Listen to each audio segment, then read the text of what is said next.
കുവൈത്തിലെ എണ്ണ ശുദ്ധീകരണശാലയിൽ ഡ്രോൺ ആക്രമണത്തിൽ മിന അൽ അഹമ്മദി എണ്ണ ശുദ്ധീകരണശാലയ്ക്ക് തീപിടിച്ചിരിക്കുന്നു. തീ അണയ്ക്കാനുള്ള ശ്രമം തുടരുകയാണ്. സുരേഷ് വെള്ളിമുറ്റം വിവരങ്ങളുമായി ചേരുന്നു. സുരേഷ്, എപ്പോഴാണ് ആക്രമണം ഉണ്ടായത്? ഇപ്പോൾ തീ അണയ്ക്കാനുള്ള വലിയ തീപിടുത്തമാണോ? ശ്രമം എങ്ങനെയാണ് തുടരുന്നത്? എന്താണ് സംഭവിച്ചത്? അക്ഷയ, കുവൈറ്റിലെ ഏറ്റവും വലിയ എണ്ണ ശുദ്ധീകരണശാലകളിൽ ഒന്നാണ് ഈ പറയുന്നത് പോലുള്ള മിന അൽ അഹമ്മദി പോർട്ടിനോട് ചേർന്നിട്ടുള്ള റിഫൈനറി.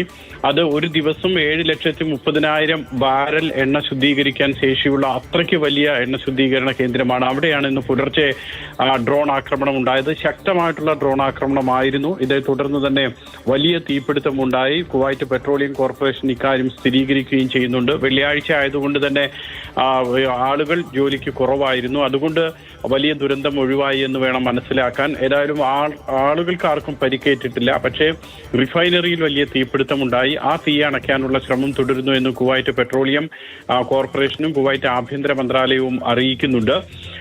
ഓരോ ദിവസവും ഈ 7,30,000 ബാരൽ എണ്ണയും അതോടൊപ്പം തന്നെ മറ്റ് സംസ്കൃതമായിട്ടുള്ള LNG അടക്കമുള്ളവ ഉൽപ്പാദിപ്പിക്കുന്ന കേന്ദ്രമാണ് ഇത്.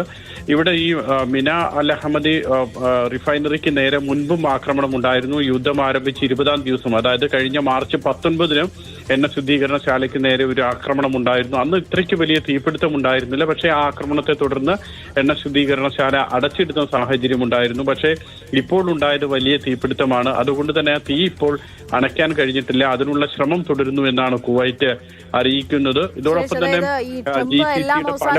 പല പ്രഖ്യാപനങ്ങൾ ഇടയ്ക്കിടയ്ക്ക് അങ്ങനെ നടത്തിക്കൊണ്ടിരിക്കുന്നുണ്ടെങ്കിൽ പോലും ഈ കുവൈറ്റിലേക്ക്, ഗൾഫ് രാഷ്ട്രങ്ങളിലേക്കുള്ള ഈ ആക്രമണം ശ്രമം അത് തുടരുക തന്നെ ചെയ്യുകയാണ്, അല്ലേ?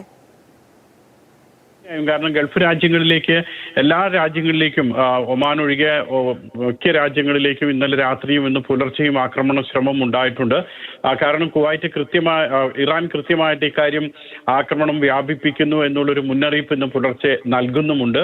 ഇതോടൊപ്പം തന്നെയാണ് GCC ജനറൽ സെക്രട്ടറി ഒക്കെ ശക്തമായിട്ട് ഈ ആക്രമണം അവസാനിപ്പിക്കാൻ വേണ്ടി UN സെക്യൂരിറ്റി കൗൺസിൽ ഇടപെടണമെന്നുള്ള ആവശ്യമൊക്കെ ഉന്നയിക്കുന്നുണ്ട്. UAEക്ക് നേരെ വലിയ ഡ്രോൺ മിസൈൽ ആക്രമണ ശ്രമങ്ങളൊക്കെ ഉണ്ടായിരുന്നു. അതെല്ലാം തന്നെ പ്രതിരോധിക്കാൻ കഴിഞ്ഞിട്ടുണ്ട്. ബഹ്റൈനു നേരെയും ആക്രമണ ശ്രമം ഉണ്ടായി. കുവൈറ്റിലേക്ക് ഇപ്പോൾ ഈ പറഞ്ഞതുപോലുള്ള ആക്രമണം ഉണ്ടായി.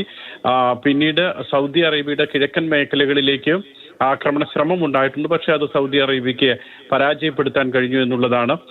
ഏതായാലും 7 ഡ്രോണുകൾ ഉപയോഗിച്ചാണ് സൗദി അറേബ്യയ്ക്ക് നേരെ ആക്രമണം ഉണ്ടായത്. കിഴക്കൻ പ്രവിശ്യയിൽ 7 ഡ്രോണുകൾ ഉപയോഗിച്ച് ഇറാൻ ആക്രമണ ശ്രമം നടത്തി. അത് പരാജയപ്പെടുത്തിയെന്ന് സൗദി പ്രതിരോധ മന്ത്രാലയവും ഇപ്പോൾ അറിയിക്കുന്നുണ്ട്.